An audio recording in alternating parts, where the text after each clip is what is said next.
Good morning, everyone. Today I'm thinking about sweet potatoes. I've got this ground covered behind me to try to get rid of some Bermuda grass and some Johnson grass, and now it's time to take it up and get ready to plant sweet potatoes here.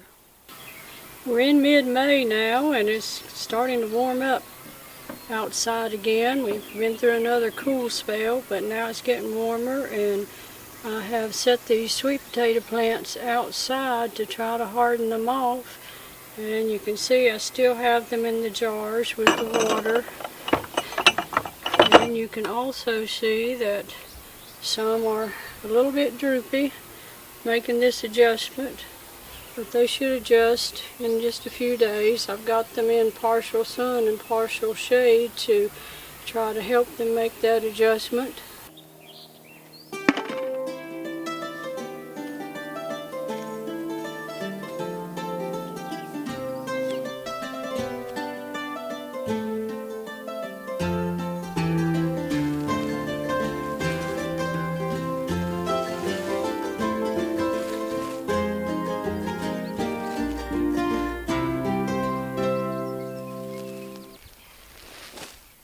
Well, the ground looks moist and it looks loose, very loose.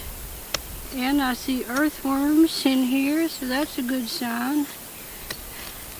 I don't think the cover's been down quite long enough to kill all the Bermuda grass though. Maybe, except what's growing out from the edges. There's still some green in that. I also have this plant, this creeping Charlie, that has crept into the edge of our garden, and now it is right here on the edge of this sweet potato bed, and that's going to be a challenge this year, and the Bermuda grass around the edges. But it's time to plant sweet potatoes, so I'm going to have to try to work with it and see what we can do. We depend on sweet potatoes as one of our staples in the winter time, so we'll see how it goes. As I said before, this is not my preferred method of gardening, but it's what I have to work with this year. I don't have mulch right now, which I like to work with, but I couldn't use it anyway because it would just help Bermuda grass grow and creeping Charlie. So I think I'm going to have to plant and try to do some hoeing and see how that works out this time. Well, I uncovered a little frog there. A frog or a toad, I'm not sure. Not sure how to tell the difference, but anyway, I've uncovered him. There's another one, a little bit smaller than the first one. And you can see over here something has been making some holes in the soil under the ground cover. And right here, more holes here. And I hope whatever it is not going to bother our sweet potatoes, because voles and mice and rats love to eat sweet potatoes. Okay, I'm back in the garden. I've got all the ground cover up where I want to plant the sweet potatoes, and I'm in the process of loosening up some holes to plant the plants, and then I'm going to put the sweet potato plants in the ground today. It's supposed to be cloudy most of the day, and some clouds in the morning, and maybe some showers. So it's going to be a great time to get sweet potato plants started.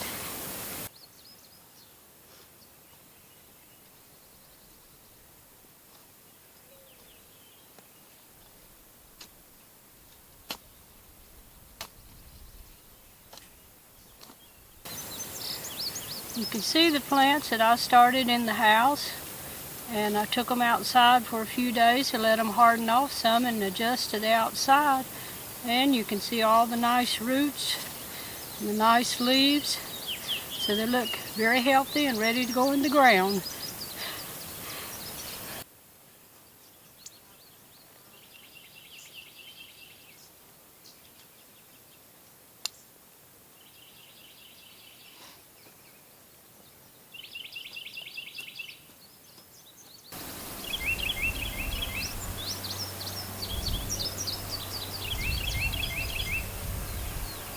I finished planting the Covington sweet potatoes yesterday, and I left a space down at the end of one bed for 12 of my blue sweet potato plants that aren't ready to plant yet.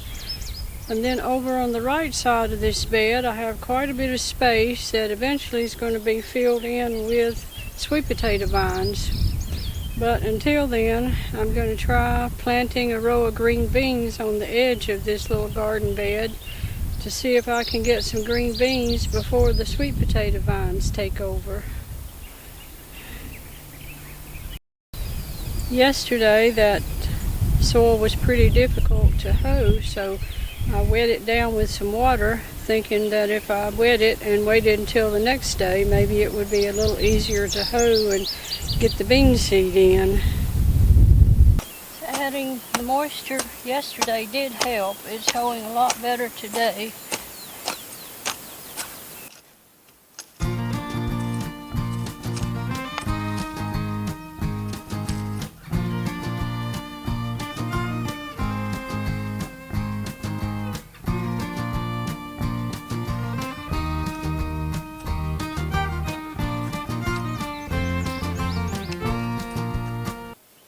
Now the beans are planted, sweet potatoes are planted, and my two biggest challenges will be keeping Bermuda grass from encroaching on the beans and keeping weeds out of the sweet potatoes until the vines grow enough to shade the ground.